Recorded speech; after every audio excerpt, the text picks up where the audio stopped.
un color distinto tienen las noticias políticas, en el sentido que las últimas encuestas, GFK anunció ayer una nueva caída en la aprobación del presidente Pedro Pablo Kuczynski, que marca, me parece, 29%. Juan de la Puente, periodista, analista, gracias por estar con nosotros. Un gusto.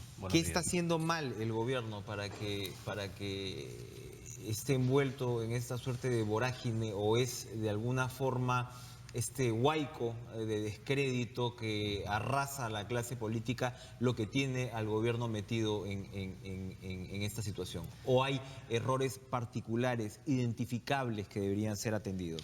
Bueno, en todo incremento o caída de aprobación, siempre hay varios factores. La idea de que solo hay un factor me parece que es un error.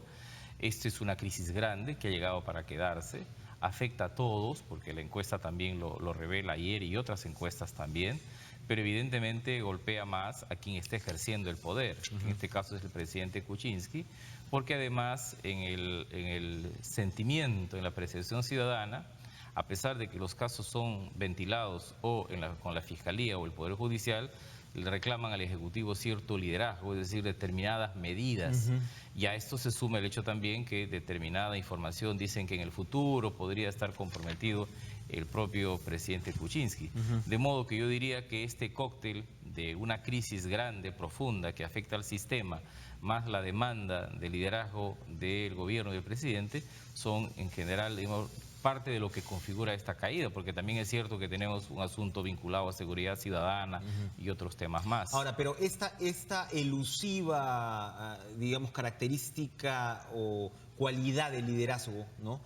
Se representaría en estos momentos, sobre todo, dirías tú, a partir de lo que me estás comentando, en dos puntos. Uno es una agresiva política de reformas que toque el tema, ¿no?, anticorrupción. Recordemos, pues hubo la Comisión de Integridad Presidencial, que son iniciativas que en su momento parecían importantes, seguramente aún lo son, pero en el tema de comunicación como que se van diluyendo. Ahí teníamos 100 medidas, ¿no? A mí en la PCM, fuentes de PCM me habían dicho, esto va a ser, ¿no?, el eje integral de, ¿no? Y ya no he vuelto a escuchar mucho más. Eso por un lado, el tema de reformas, que me gustaría saber tu opinión sobre cuáles deberían ser estas, cuáles son las que además tendrían pues un impacto político. Y de repente, un segundo punto sería una distancia más puntual que tome el presidente Kuczynski frente a estos hechos. Es decir, cuando se habla pues de su participación durante el gobierno de Toledo, el salir al frente y directamente decir, yo hice esto, yo estuve en desacuerdo con esto y esta fue la situación y este fue mi papel. ¿Esos son los puntos que debería abordar de manera pues inmediata? ¿O estamos hablando de otro tema? Yo diría que es imposible que una crisis de esta naturaleza, con las revelaciones en curso, no afecte hasta el gobierno más fuerte, a un presidente con mayor aprobación y con un partido más sólido. Es evidente que tiene que ser, por la naturaleza de las cosas, afectado. Segundo, no estoy seguro que hoy día la primera demanda ciudadana sea de reformas. Quizás lo que se requieren son reacciones frente a revelaciones. Por ejemplo, ¿no?, el asunto de Chincheros, si bien es cierto que corresponde a otro momento, termina estando vinculado con el pasado de lo que hoy se discute o se investiga. Segundo, las reacciones inmediatas en relación a revelaciones como, por ejemplo, que Odebrecht pagó coimas para la interoceánica. Mucha gente demanda, oye, ¿qué hacemos entonces con la interoceánica? Podría ahí la salida estar en una intervención de la concesión. Así como en relación al peaje de Puente Piedra se reclamaban decisiones rápidas. Entonces, el concepto de liderazgo yo creo que alude más a la confianza respecto a que se está reaccionando frente a los sucesos, los fenómenos y las informaciones. Por eso es que la misma encuesta hace una especie de diferenciación entre la aprobación del presidente y una valoración personal de los factores liderazgo y confianza, donde incluso yo diría que está con menos expectativa de la opinión pública. Y tercero, porque me parece que esto tiene que ver con el gobierno, pero también con el sistema.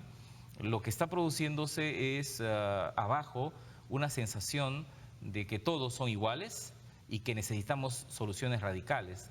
Diría yo que se vayan todos, en el Perú ha aparecido, esta encuesta lo demuestra, todavía de una manera, diría, débil, inicial, ¿no?, pero que esta es una tendencia que podría fortalecerse. El hecho de que casi 2/3 te pidan un gobierno de mano dura que en el Perú siempre sabemos significa que es orden sacrificando la libertad, y que todos aparezcan mezclados en todo.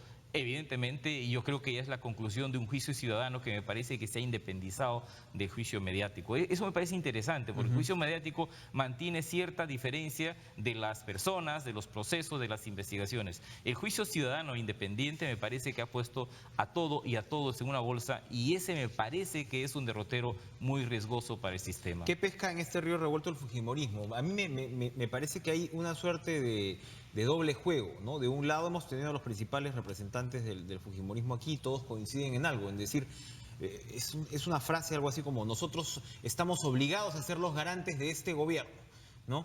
Porque ellos mismos en ningún momento pues hablan de precipitar una situación institucional complicada, sino todo lo contrario.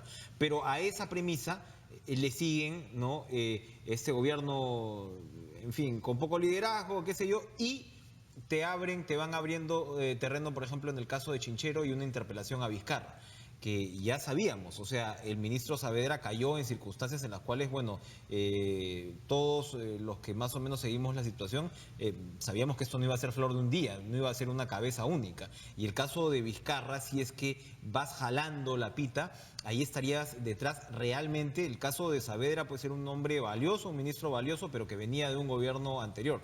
El caso de Vizcarra no solamente es vicepresidente de la República, sino que es una persona muy, muy cercana al presidente Kuczynski. ¿Crees tú que se va a ir el fujimorismo por esta estrategia, el de presentarse como un garante que al mismo tiempo va socavando y debilitando la estructura del gobierno? Yo no creo que haya ese intento de socavar. Me parece que hay un dilema. Y el dilema de colocarse en el centro de esta crisis, exigiendo desde una postura anticorrupción el juzgamiento de los que están imputados, o ponerse al costado de la crisis y ver desde el balcón cómo pasa el cadáver de sus adversarios. Y a mí me parece que esas dos posturas del dilema entrañan pues riesgos, porque el riesgo de incrementar la demanda rápido de justicia contra la impunidad y que se juzgue a todos podría parecer como una vendetta frente a sus adversarios, pero también podría parecer como que están incentivando un que se vaya a todos, un tsunami que puede terminar llevándose a todos, incluyendo al fujimorismo. Y ponerse al costado podría implicar que la crisis está pasando y no se toman decisiones y aparecen nuevos liderazgos mucho más, mucho más activos y mucho más radicales. Quizás la suerte del fujimorismo es que a la derecha del fujimorismo no puede aparecer una postura mucho más radical.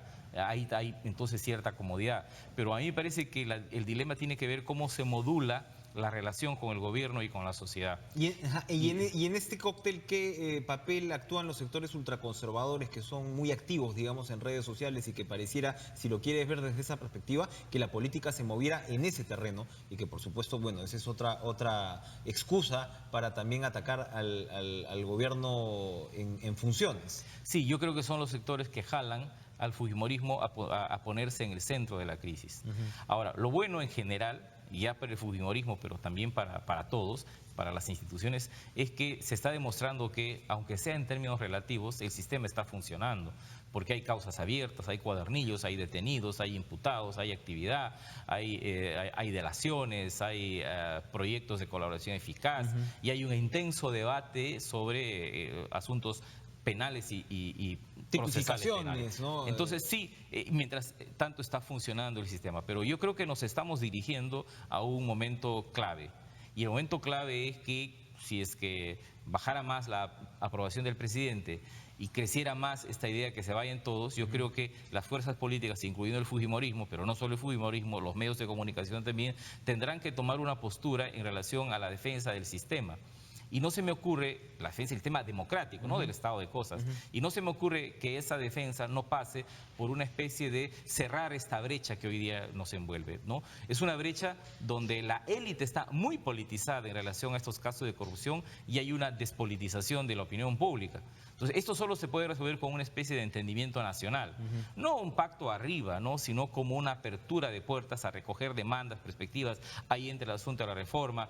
Quizás no hemos llegado todavía a ese momento, pero yo creo que en unas semanas, en 2 o 3 meses, podríamos llegar a ese momento en que las fuerzas tienen que escoger si hay un entendimiento o cada uno se va a ir desbarrancando por cuenta propia. Pero es que la pasividad, pues con determinados factores pasan la factura. Estamos hablando de reformas electorales y de reformas de manejo de platas y de dineros en los partidos políticos desde hace varios años. Usted mismo ha participado, me parece, en actos preparatorios, vamos a decirlo así, con todo esto, y ahora vemos una respuesta como la de Ollantumala, que te dice, no, no es delito. 3 millones de dólares, casi 10 millones de soles, la mitad de su campaña declarada.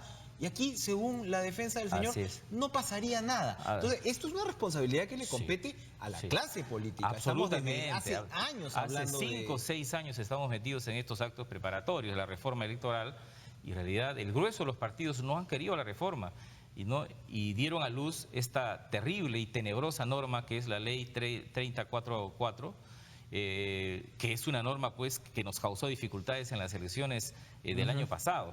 No veo condiciones para avanzar con este contexto si no se produjera un entendimiento a una reforma electoral y política. Esto es importante porque hay países donde el desenlace de la corrupción ha sido sin pacto. Me refiero, por ejemplo, a Guatemala. Y después eligieron un presidente que a la vuelta de un año está metido en corrupción con hermano e hijo procesados. Mientras que, si se trata de mirar el ejemplo brasileño, yo diría que en Brasil han habido atisbos o elementos claves de un pacto. Para empezar, la Fiscalía y el Poder Judicial fueron, digamos, su independencia fue garantizada por el poder político. Y la vigilancia ciudadana desde la calle impidió que los otros poderes se metiesen con la Fiscalía y el Poder Judicial. Aquí no hay atisbos de un entendimiento, de modo que la tendencia es que cada grupo, cada institución se maneje por sí mismo, pero uno mira la encuesta de ayer y acá hay una cosa, ¿no? Hay una especie de competencia imperfecta. Es decir, en una competencia perfecta, cuando baja el gobierno, sube la oposición. Lo que se ha visto ayer en realidad es que baja el gobierno y también baja la oposición. De manera que esta actitud centrista respecto a estos asuntos de la corrupción y la transparencia quizás no estén rindiendo los frutos y han empezado a pasar las primeras facturas a todos, algunos más que a otros, pero eso no significa que en el futuro no cobre también otras víctimas políticas. Ahora vamos a tener, para terminar, vamos a tener que acostumbrarnos también a establecer un doble ritmo o a que ese doble ritmo se concilie, porque como bien dices, esto no sería posible sin un sistema judicial y una fiscalía, si bien imperfectos, independientes y una separación de poderes. Pero esto toma su propio cauce, es decir, el proceso de extradición de Alejandro Toledo toma su propio cauce, lo que sea, pues estamos en una investigación preparatoria en realidad con respecto a Ollantumala y Nadine Heredia. Entonces, claro, esto va a tomar sus tiempos, ¿no? Y las urgencias y algunas veces digamos, el apuro de los titulares, ¿no? La impaciencia, ¿no? de la prensa y su relación con las encuestas y todo eso tiene también su propio ritmo, que es mucho más dinámico, absolutamente, ¿no? Entonces, esto va a tener que encontrar algún tipo de normalidad en esta normalidad. Sobre todo si es que se plantea un horizonte nacional de un proceso donde no haya impunidad, pero que el sistema democrático tiene que, digamos, mantenerse y conservarse. Porque esta idea del gobierno de mano dura nos podría llevar a lo que decía, nuevamente digo, Basadre, es decir, que en momentos, en estas circunstancias sí hemos preferido siempre el orden a la libertad. Acá hay 4 grandes procesos: el proceso judicial de la Fiscalía, el proceso político en el Congreso, el juicio mediático y el juicio ciudadano. Lo que ha pasado en estas semanas es que el juicio ciudadano se ha separado del juicio mediático. Yo veo a los medios muy metidos, ¿no?, en cada caso en particular, mientras que los ciudadanos ya no establecen diferencias. La encuesta lo dice ayer, todos están en un mismo saco. Entonces, yo diría, los poderes, los partidos, los liderazgos tienen la obligación de actuar sobre el juicio ciudadano, ¿no?, para que se vuelva a diferenciar lo bueno y lo malo, porque si no, esto va a ser una avalancha que se va a terminar llevando a todos. Juan de la Puente, muchas gracias por estar con nosotros esta